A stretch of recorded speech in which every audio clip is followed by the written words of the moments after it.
જોવા માટે સબસ્ક્રાઇબ કરો અમારી ચેનલ મુદ્રાલેખ ડિજિટલ એજ્યુકેશન. નમસ્કાર વિદ્યાર્થી મિત્રો, મુદ્રાલેખ ડિજિટલ એજ્યુકેશનમાં આપનું હાર્દિક સ્વાગત છે. ધોરણ 10 વિષય ગુજરાતી, પાઠ 24 ઘોડીની સ્વામી ભક્તિ, ભાગ 3માં ઘોડીની ખરેખરી સ્વામી ભક્તિ આપણે જોઈશું.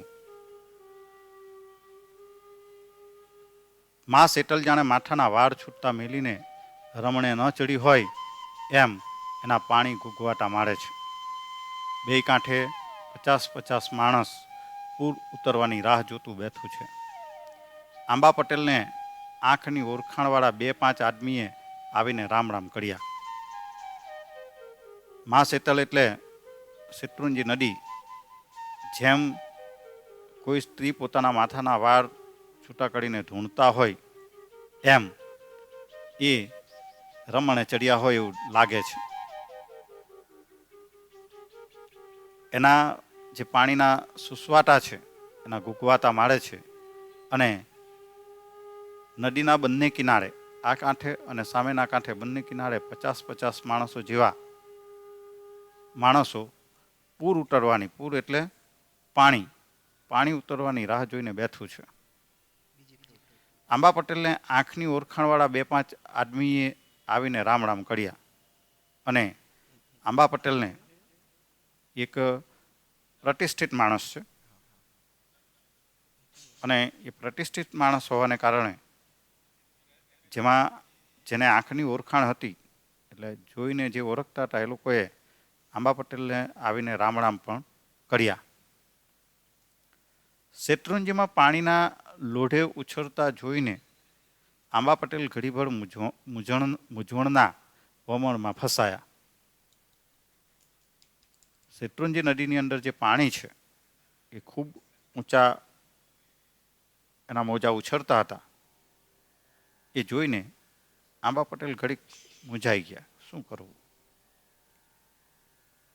થોડોક ખેલ અઘરો થઈ ગયો છે એવું એમને લાગ્યું. મારી બેટી ભૂંડી કરી, વાવડી પોગાય એમ નથી ને મરાણ પાછા ફરાય એમ નથી. ઘરે સંધાય મારી મેં ઘોડીએ વાત જોઈને અડધા થઈ જશે. આજ ઘરે પોગ્યા વિના તો છૂટકો જ નથી. એમ વિચારીને આંબા પટેલે કેડી બાંધીને ઘોડીનું ચોકડું ડોસીને જેવી એડી મારી એવી જ ઘોડી છલાંગ દેતીકને શેત્રુંજીમાં ખાબકી. સમુદ્રમાં પથ્થરની શિલા પડે એમ કાંઠે બેઠેલા સંધાય આદમી અરેકારો કરતા ઊભા થઈ ગયા. સૌના મોંમાંથી એક જ વેણું સડીને બહાર પડ્યું કે મારો ભારે છાતીસલો આદમી. આંબા પટેલ મૂંઝવણમાં મુકાઈ ગયા. ચાલું ભૂંદી કરી એમ એમને થયું. કેમ કે વાવડી પોતાના ગામ હવે પહોંચાય એમ નથી લાગતું અને મરાણ પાછળ જવાય એમ નથી. કારણ કે મામાએ ઘણા આગ્રહ કર્યા પણ રોકાયા નહીં. એમ વળી કંઈ પાછું જવાય? અને ઘરે બધા એમની ચિંતા કરશે અને એમની વાતો જોઈને અડધા થઈ જશે. કેમ ન આવ્યા, શું થયું હશે, આમ ઘણા બધા વિચારો કરતા હશે. એટલે આજે આંબા પટેલે ઘરે પૂગ્યા વગર છૂટકો નથી. ફરજિયાતપણે આંબા પટેલે ઘરે પહોંચવાનું જ છે. એટલે આંબા પટેલે નક્કી કર્યું, પોતાની જે પછેડી છે કેડ બાંધી દીધી અને ઘોડીનું જે ચોકડું ડોસીને જેવી એડી મારી, ઘોડીનું જે ચોકડું છે એ બરાબર ફીટ પકડી દીધી અને ઘોડીને એડી મારી અને જેવી ઘોડીને એડી મારી એટલે ઈશારાથી કામ કરતી ઘોડી સીધી ઘૂઘવતા પાણીની અંદર ખાબકી ગઈ, એટલે કે છલાંગ મારીને પડી ગઈ. સમુદ્રમાં પથ્થરની શિલા પડે એમ, જેવી રીતે સમુદ્રની અંદર કોઈ ઊંચાઈ ઉપરથી પથ્થર પડ્યો હોય એમ આ પથ્થરની જેમ પડી. એ ઘોડી જ્યારે પથ્થરની જેમ પડી ત્યારે કિનારે બેઠેલા કેટલાક લોકો બધા જ એ લોકો અરેકારો કરતા ઊભા થઈ ગયા. અરેકારો એટલે કે શું થશે, અરે આ શું થયું એમ કરતા આશ્ચર્યમાં પડીને તેઓ ઊભા થઈ ગયા.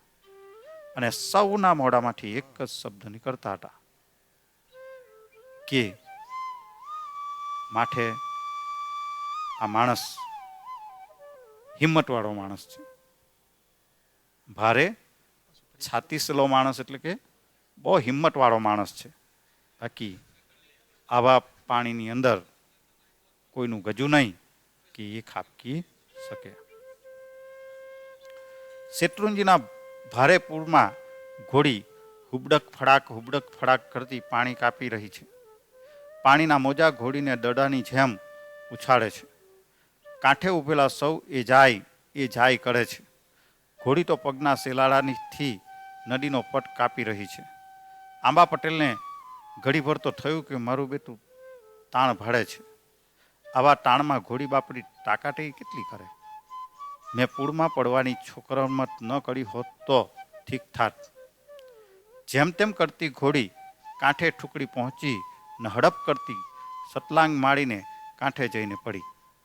ત્યાં જાતવાન ઘોડી કડી ગઈ કે પોતાનો ધણી પાણીમાં રહી ગયો છે. નસકોરા ફૂલાવટી ઘોડી ઘડીએ થોભ્યા વિના પાણીમાં ખાબકી. શેત્રુંજીના ભારે પાણી છે. એ ભારે પાણીની અંદર હુબડક ફડાક કરતી, એટલે કે પોતાનો પગો માડીને પાણીની અંદર તરતી એ પાણી કાપતી આગળ ચાલી. એ પાણી કાપતી આગળ ચાલી, પણ પાણીનું વહેણ એટલું બધું જબરજસ્ત છે કે નદીની અંદર જે પાણીના મોજા ઉછળી રહ્યા હતા એ પાણીના મોજા એક નાનો જે દડો હોય એ દડાને જેમ ઉછાળી નાખે એવી રીતે આ ઘોડીને ઉછાળી રહ્યા હતા. અને કિનારે બેઠેલા લોકો આ ઘોડીને અને આંબા પટેલને જોઈ રહ્યા હતા અને કહેતા હતા કે એ જાય, પણ ઘોડી તો પગના શેલાડા માડીને, એટલે કે પગ હલાવતી એ નદીનો પટ કાપી રહી હતી. આવી ભયંકર પરિસ્થિતિ નિર્માણ થઈ ત્યારે આંબા પટેલને કંઈક થયું કે મારું બેટું તાણ વધારે છે, પાણીનો તણાવ વધારે છે, વહેણ જોરમાં જાય છે. આવા તાણમાં ઘોડી બાપડી તાકાત કેટલી કરે, ને આવું જબરજસ્ત તાણ હોય એમાં ઘોડી તાકાત કેટલી કરી શકવાની.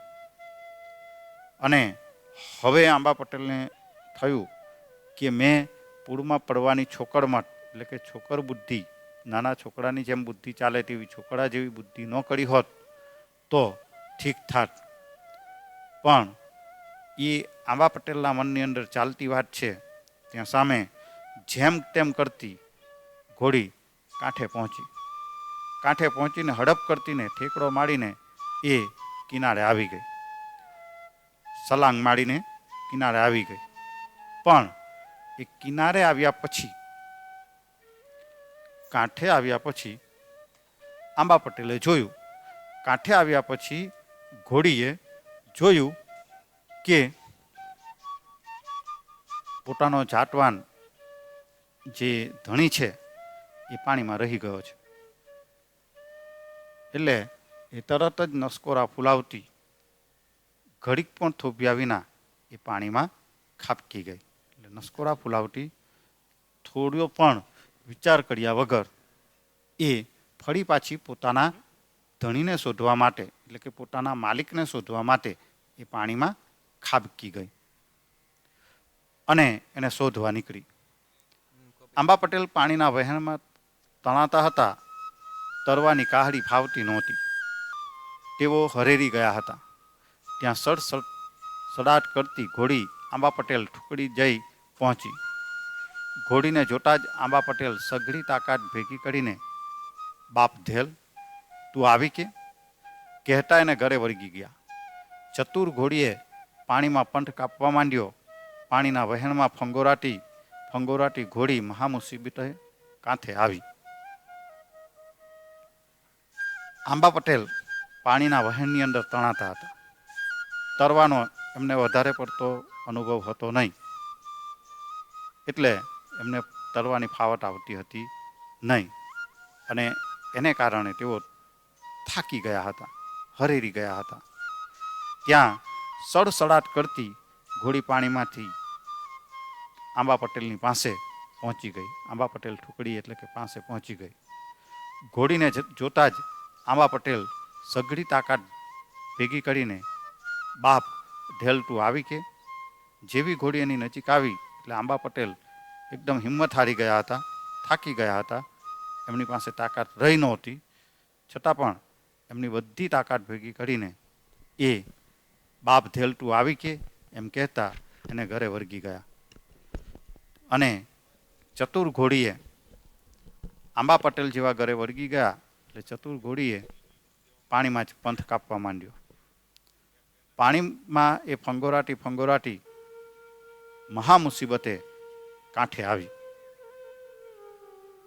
બાપ ધેલ ત્યાં જ જીવતરના દાન દીધા છે.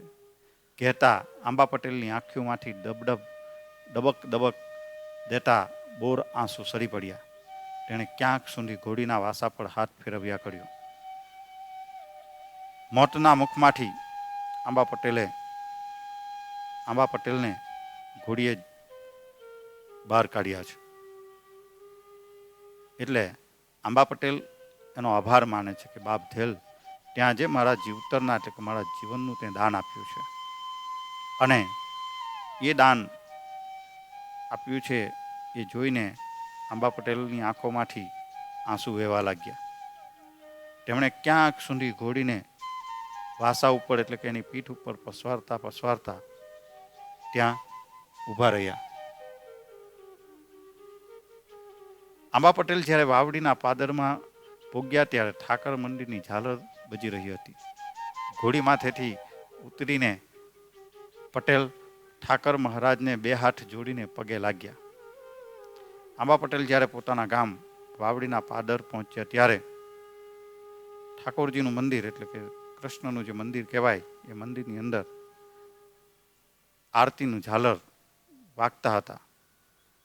ત્યાં ઘોડી ઉપરથી ઉતરીને આંબા પટેલે ઠાકર મહારાજને બે હાથ જોડીને પગે લાગ્યા એટલે કે ભગવાનનો પણ પાર માન્યો. કાળિયા ઠાકર, તારી દયાથી આજ ઘોડીએ મારો જીવ બચાવ્યો છે ને હું હેમખેમ ઘડીએ પોગ્યો છું. તારો ગણ કેમ કરીને ભૂલાય. અને એણે ભગવાનનો પણ આભાર માન્યો કે તારી દયાથી જ આજે ઘોડીએ મારો જીવ બચાવ્યો છે અને હું પણ એટલે જ હેમખેમ ઘરે સુધી પહોંચ્યો છું, તો તારો પણ ગુણ ભૂલાય એમ નથી. ઘેર આવીને આંબા પટેલે ઘરવાળાને સઘળી વિતક કથા વર્ણવી ત્યારે પટલાણી બોલ્યા, આ ઘોડીએ તો મારો ચૂડલો અમર રાખ્યો છે. ખમ્મા બાપ ધેલ, તારો ગણ જિંદગી લગી સે ભૂલાશે.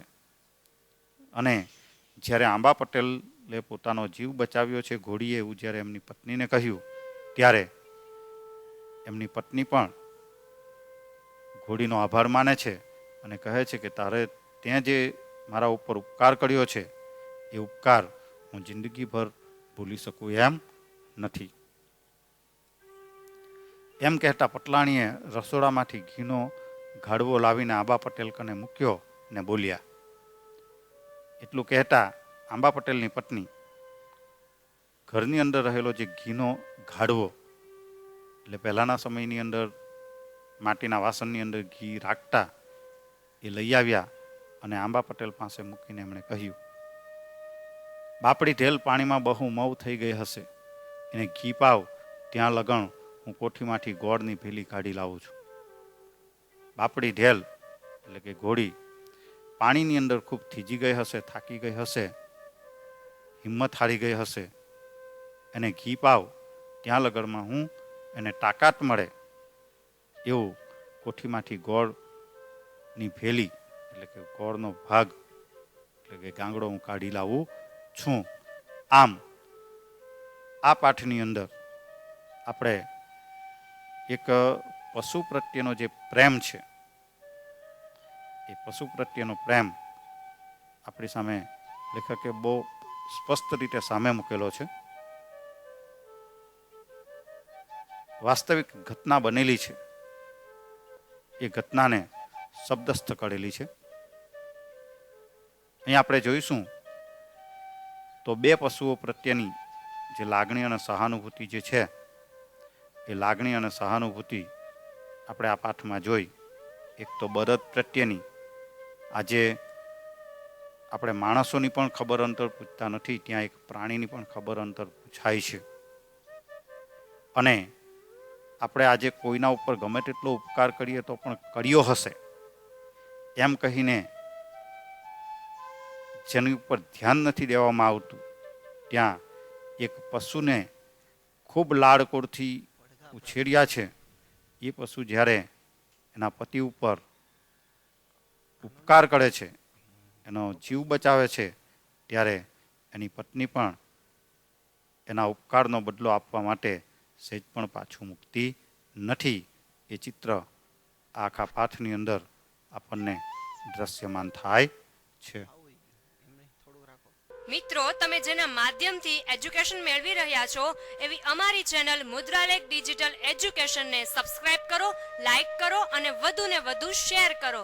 આ ઉપરાંત અમારા ડિજિટલ એજ્યુકેશનના માધ્યમોનો પરિચય કરાવું તો પ્લે સ્ટોરમાં 11/12 કોમર્સ ગુરુ નામે એપ્લિકેશન છે. આ ઉપરાંત FB અને ઇન્સ્ટામાં પણ મુદ્રાલેખ ડિજિટલ એજ્યુકેશન નામે પેજ ચાલે છે. Thank you. Come again. Best of luck.